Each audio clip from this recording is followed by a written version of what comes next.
Bismillahirrahmanirrahim. Assalamualaikum warahmatullahi wabarakatuh. Perkenalkan, saya Muhammad Abu Sufirin, mahasiswa program studi pendidikan dasar, program magister sarjana Universitas Muhammadiyah, Profesor Dr. Hamka. Insya Allah akan menyampaikan tema problematika dengan judul strategi kreatif memacu partisipasi siswa dalam kelas.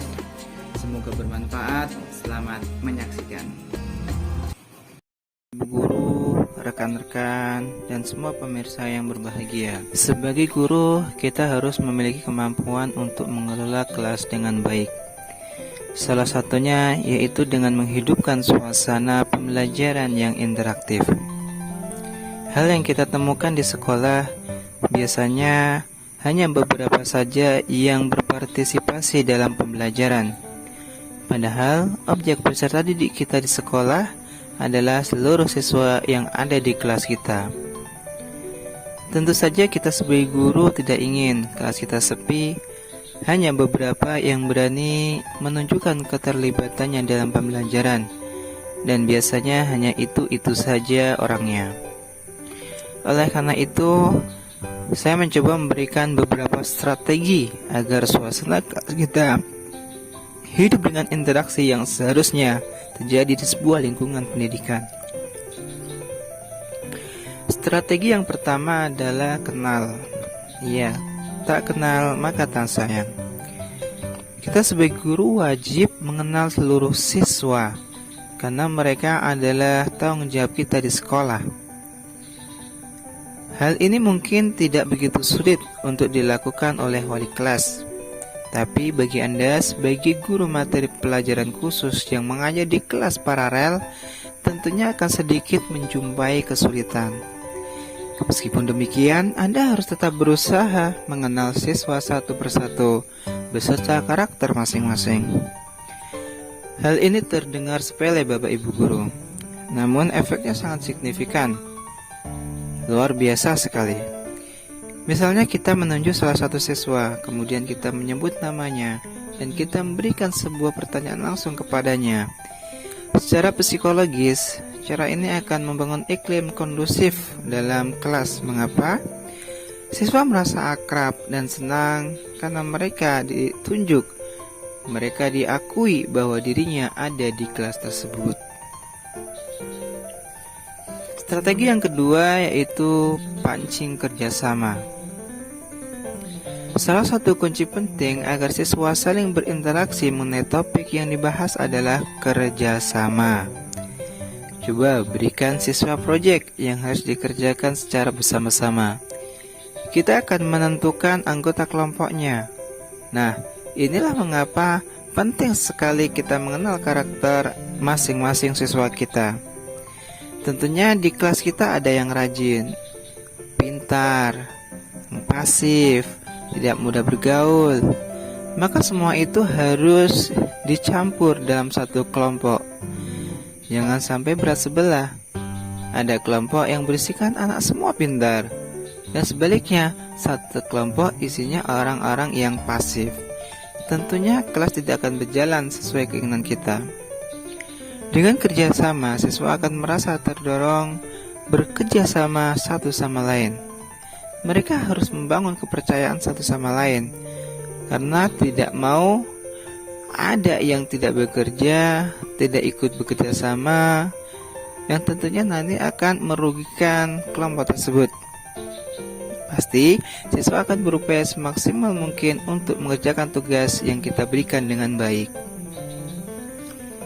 Strategi yang ketiga yaitu keep moving. Cara ini dilakukan masih dalam bentuk berkelompok. Masing-masing kelompok memiliki topik yang berbeda-beda ya untuk dibahas. Sebagai contoh, topiknya adalah suku-suku di Indonesia. Kelompok A membahas suku Jawa, kelompok B membahas suku Sunda, kelompok C membahas suku Betawi, dan seterusnya. Kemudian, setiap anggota dalam kelompok harus berpindah-pindah kelompok. Jadi, tidak diperkenankan berada dalam satu kelompok yang sama dari awal hingga akhir. Nah, Apabila sudah selesai, kita tunjuk secara bergantian untuk mempresentasikan tugas kelompok yang sudah dikerjakan. Maka akan terbentuk dalam pengerjaan tugas tersebut sebuah organisasi kecil. Ada yang menjadi ketuanya, sekretaris, sampai ada juru bicaranya. Strategi yang keempat adalah pengaturan denah tempat duduk. Setelah mengenal karakter siswa, mengatur denah tempat duduk juga sangat penting.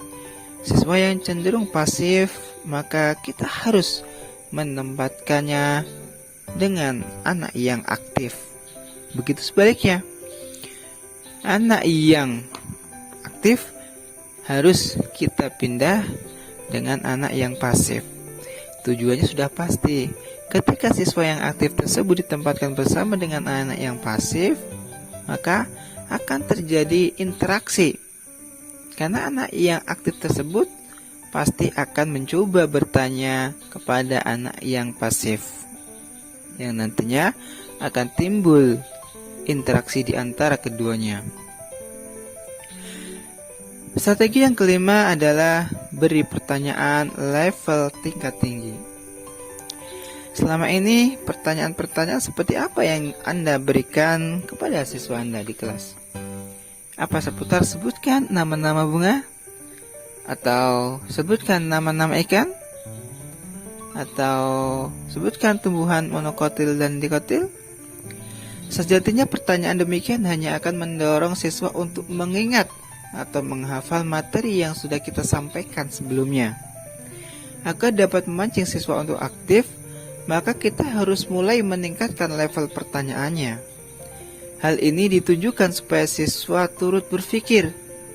Jika mengetahui sejauh apa pemahaman siswa terhadap materi yang sudah kita ajarkan. Seperti apa pertanyaan level tingkat tinggi itu? Pertama, contohnya, apa yang harus dilakukan seorang murid agar bisa menerima pelajaran dengan baik? Kedua, mengapa kalian berpendapat seperti itu? Ketiga, apakah yang bisa kalian terapkan dalam kehidupan sehari-hari dari pelajaran tersebut? Pertanyaan-pertanyaan di atas membuat siswa menggabungkan beberapa informasi yang mereka punya, kemudian mengelolanya untuk menemukan jawaban. Jadi, jawaban yang diberikan tidak hanya berdasarkan mengingat sebuah informasi saja. Maka, silakan Bapak Ibu Guru membuat banyak variasi pertanyaan yang menarik. Misalnya dengan menghubungkan teori dan kasus terbaru yang sedang hangat-hangatnya beredar di sekeliling kita. Selain itu, kita juga bisa menyertakan gambar atau alat peraga guna menarik perhatian peserta didik kita. Strategi yang keenam adalah trike. Untuk menghidupkan suasana pembelajaran kita memang harus secara berkala melibatkan siswa dengan beberapa pertanyaan. Jika ada siswa tidak memberikan reaksi yang seperti kita harapkan, jangan langsung panik, jangan pesimis terlebih dahulu. Siswa butuh menyusun kata-kata dan mengumpulkan keberanian untuk menjawabnya. Bahkan, siswa perlu lebih lama untuk terbiasa mengutarakan pendapatnya secara lisan. Hal itu tidak masalah jika suasana kelas menjadi senyap sementara. Mungkin mereka sedang berpikir, maka beri waktu mereka. Tapi apabila terlalu lama, kita bisa mengulangi pertanyaan tersebut. Apabila masih belum berhasil terpancing, maka mereka perlu dibantu. Coba arahkan agar jawaban mereka ditulis terlebih dahulu di dalam buku masing-masing. Kemudian, setelah siswa itu menulis jawaban di bukunya, siswa bisa membaca apa yang telah ditulis di depan kelas dan didengarkan oleh murid-murid lainnya. Strategi yang ketujuh adalah salah itu bukan masalah. Poin ini sangat penting Bapak Ibu Guru semua. Banyak siswa yang tidak berani bicara karena takut melakukan kesalahan. Sebenarnya hal ini terbilang lumrah. Peran kita sebagai guru adalah meyakinkan siswa bahwa mereka tidak akan disalahkan, tidak akan ditertawakan atau dipermalukan jika menjawab pertanyaan kita dengan jawaban yang salah. Namanya juga belajar. Wajar tentunya kalau menjawab dengan kesalahan. Apabila salah, kita cukup katakan belum tepat, bukan salah. Tidak perlu ditekankan bahwa mereka salah, karena akan membuat nyalanya ciut, bahkan bisa merusak mentalnya. Sekali lagi yang perlu diingat dalam adalah kita kedepankan semua siswa mau ikut berpartisipasi dalam bentuk apapun dalam proses pembelajaran kita. Dan salah satu poin besarnya adalah salah atau benar yang mereka jawab itu adalah nomor sekian. Bapak Ibu guru dan rekan-rekan semua, demikianlah 7 strategi yang saya sampaikan. Bila Bapak Ibu guru memiliki strategi lain yang juga efektif untuk memfasilitasi keaktifan siswa di kelas, silakan ceritakan di kolom komentar. Sekian dari saya. Wassalamualaikum warahmatullahi wabarakatuh.